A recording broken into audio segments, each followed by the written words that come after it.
오늘 본문은 이스라엘 백성들이 하나님께서 주시는 약속의 땅에 들어가서 어떻게 해야 하는지에 관해서 기록하고 있습니다.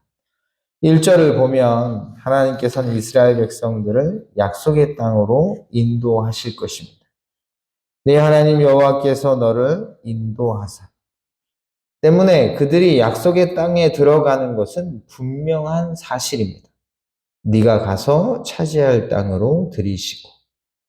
그런데 이어지는 구절을 보면 그들이 들어갈 땅, 다시 말해 하나님께서 주시겠다고 약속하신 땅은 주인 없는 땅이 아니라는 것을 알 수 있습니다. 이미 그 땅에는 7개의 민족들이 터를 잡고 살아가고 있죠.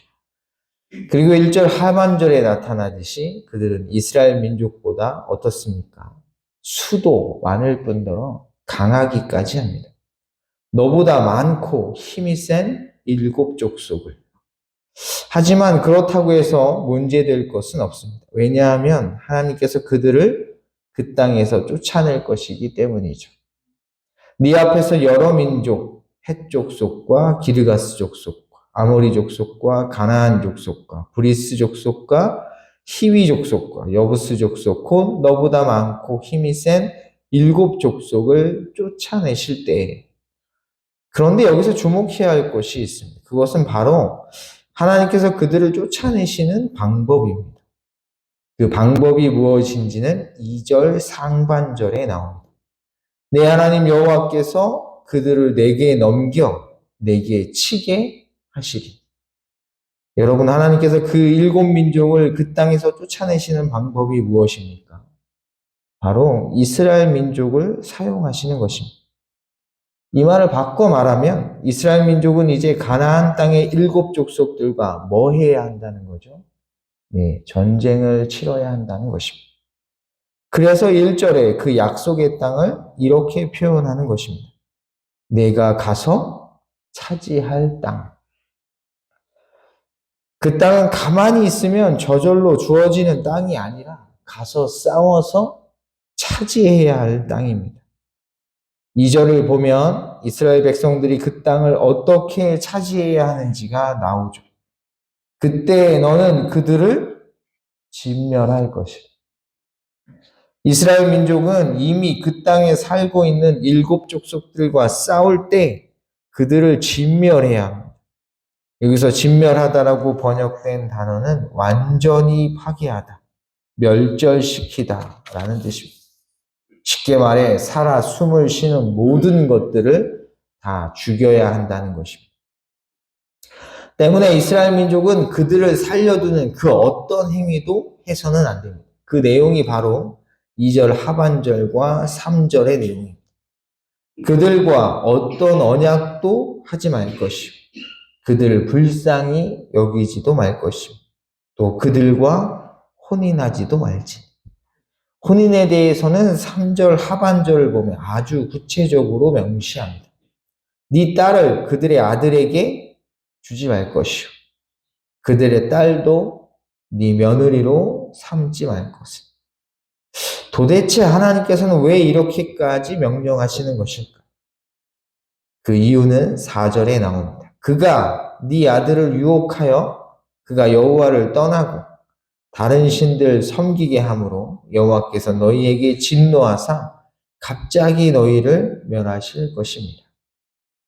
이유는 그들과 함께 살아가게 되면 그들이 이스라엘 민족을 유혹하여 결국 하나님을 떠나고 이방신을 섬기게 될 것이기 때문입니다. 따라서 이스라엘 민족은 약속의 땅에 들어가서 반드시 이방 민족을 뭐 해야 하냐면 진멸해야 합니다. 그들과 함께 어울려 살아가서는 안 되는 것이죠. 좀 더 정확하게 말하면 이스라엘 민족을 유혹하여 배교하게 만드는 모든 요소들을 애초에 처음부터 파괴해야 합니다. 이에 대한 내용이 5절입니다. 오직 너희가 그들에게 행할 것은 이러하니 그들의 제단을 헐며 주상을 깨트리며 아세라 목상을 찍으며 조각한 우상들을 불사를 것입니다. 그러면서 모세는 이스라엘 민족이 가져야 할 정체성을 분명하게 알려줍니다. 너는 여호와 네 하나님의 성민이라. 이 말의 의미가 무엇이냐면 이스라엘아 너희는 하나님의 거룩한 백성이라는 것을 잊지 말라는 것이죠. 네가 그 땅에 들어가기 전에 네가 누군지를 분명히 알고 들어가라는 것이죠. 그런데 여기서 주목해야 할 것이 있는데 그것은 바로 그들이 하나님의 거룩한 백성이 어떻게 되었는가 하는 것입니다. 여러분, 이스라엘 백성들이 어떻게 하나님의 거룩한 백성이 되었나요? 하나님께서 그들을 하나님의 거룩한 백성으로 선택하셨기 때문이죠. 다시 말해 그들이 원해서 된 것이 아닙니다. 7절 하반절을 보면 심지어 그들은 하나님의 거룩한 백성이 될 만한 그 어떤 조건도 갖추지 않았습니다.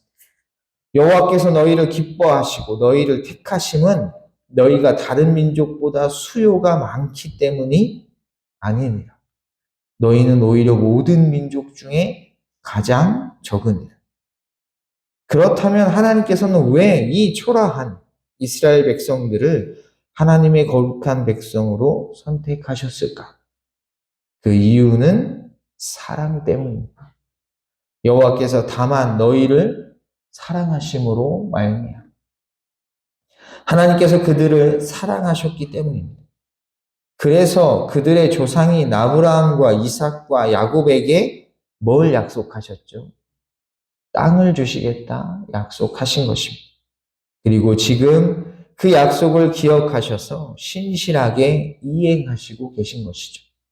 너희의 조상들에게 하신 맹세를 지키려 하심으로 말미암아 자기의 권능의 손으로 너희를 인도하여 내시되 너희를 그 종되었던 집에서 애굽 왕 바로의 손에서 속량하셨나니. 그러니 어떻게 하라는 것입니까? 첫째, 하나님이 어떤 분이신지를 분명하게 알라는 것입니다. 그런즉 너는 알라. 오직 내 하나님 여호와는 하나님이시요 신실하신 하나님이시라.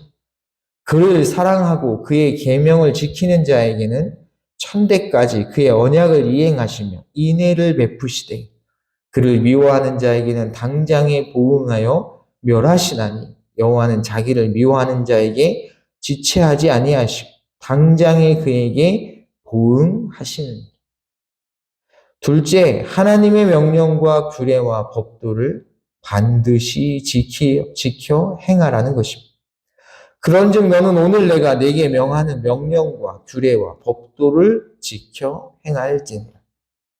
우리는 여기서 신앙에 있어서 매우 중요한 사실을 알게 됩니다. 그것은 바로 하나님의 명령과 규례와 법도에 대한 순종은 뭐로부터 시작되는 것입니까? 하나님이 누구신지를 아는 것으로부터 시작된다는 것입니다. 아, 하나님이 나를 이렇게 사랑하셨구나. 하나님이 그래서 내게 이렇게 행하셨구나. 이것을 아는 것으로부터 시작된다는 것입니다. 다시 말해 하나님의 계명에 대한 순종은 나를 향한 하나님의 사랑을 진심으로 알게 될 때, 그 사랑을 깨닫게 될 때 할 수 있다는 것입니다. 그리고 이는 오늘날에 살고 있는 우리들에게도 마찬가지죠. 사도 바울은 에베소서 1장 3절에서 하나님께서는 우리들에게 신령한 복을 주신다고 말합니다. 찬송하리로다. 하나님 곧 우리 주 예수 그리스도의 아버지께서 그리스도 안에서 하늘에 속한 모든 신령한 복을 우리에게 주시되. 그리고 5절에서 그 하나님께서 주시는 신령한 복이 무엇인지를 설명합니다. 그 기쁘신 뜻대로 우리를 예정하사 예수 그리스도로 말미암아 자기의 아들들이 되게 하셨으니.